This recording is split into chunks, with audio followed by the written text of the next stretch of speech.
In this video, we'll look at Stellantis, the parent of American auto brands Dodge and Ram trucks, among other region-specific brands. The company is challenging an agreement with the California Air Resources Board that was struck in 2019. The California Air Resources Board, or CARB, is the lead agency for all climate change-related programs in the state of California. They are also responsible for all air pollution control efforts in order to maintain health-based air quality standards. Let's break down the agreement. California has some of the most strict environmental policies in the U.S. In 2019, the state struck an agreement with several automakers to reduce the emissions from their vehicles.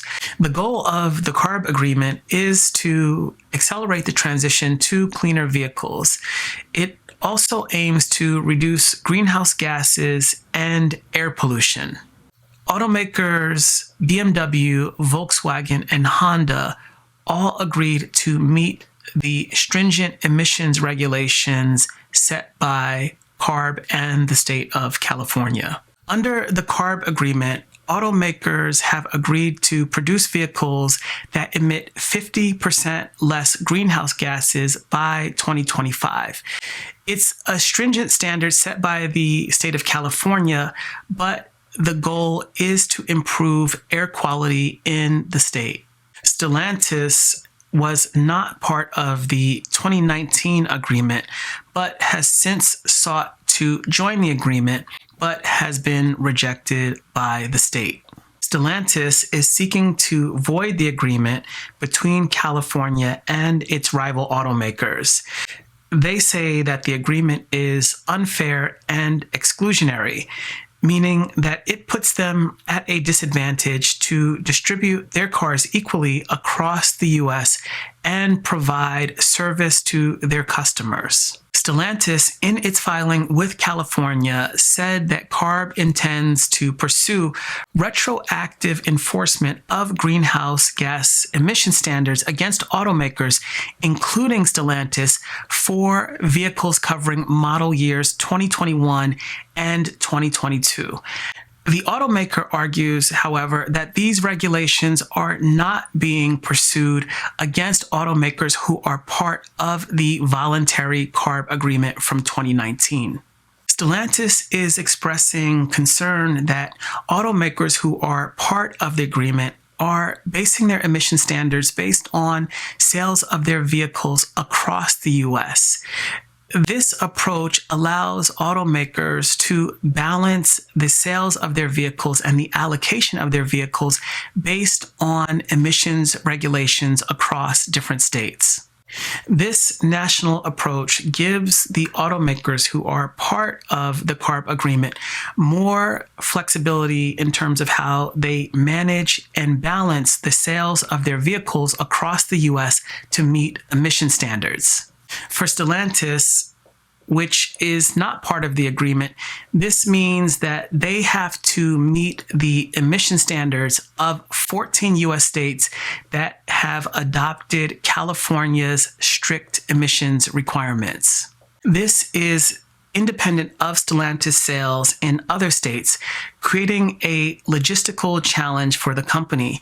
They have to adapt their sales strategy and vehicle distribution to meet two sets of emission standards, one being the 14 states that have adopted California's strict emission regulations, as well as the other states that have adopted U.S. federal emissions regulations. Stellantis argues that the CARB agreement sets different standards for automakers who joined and those who did not. They claim that this creates an uneven playing field, especially when it comes to selling electric vehicles in different states.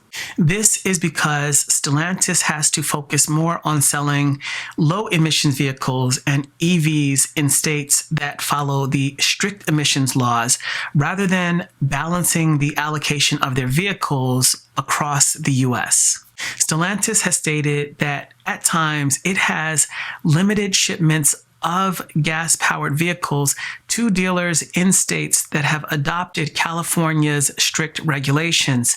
In some cases, it has only delivered vehicles to those states when a customer has actually ordered it, and in turn, the company has shipped the vehicle to the customer.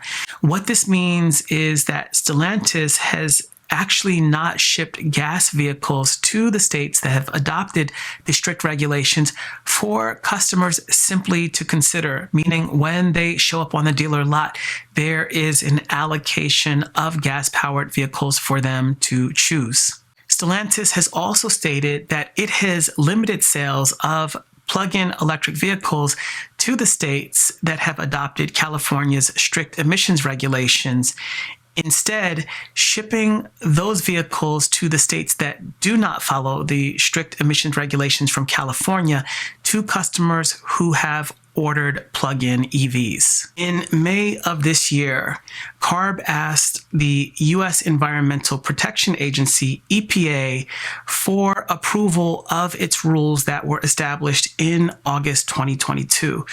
The rules would eliminate the sale of gas vehicles in California by 2035 and require 80% of new vehicles to be electric by that point.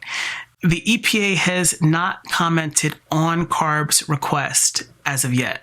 In June of this year, Stellantis paid a record $235.5 million penalty for failing to meet U.S. fuel economy standards for its 2018 and 2019 model year vehicles.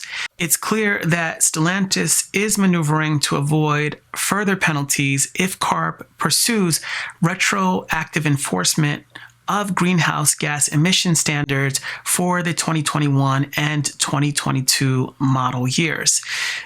This situation raises some interesting questions about fairness as it relates to environmental regulations and the transition to cleaner vehicles in terms of the type of fuel standards that the vehicles have to meet, as well as emissions from these vehicles.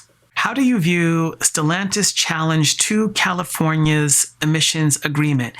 Is this an attempt to slow down the transition to improve air quality in the states that have adopted California's emissions regulations, or is this a question of fairness based on automakers who are part of the agreement and the regulations against automakers who are not part of the agreement? Share your comments in the comment section below. Thanks for checking out this video. If you liked it, be sure to hit the like button. And if you didn't, let us know how we can do better. We'll see you in the next video soon.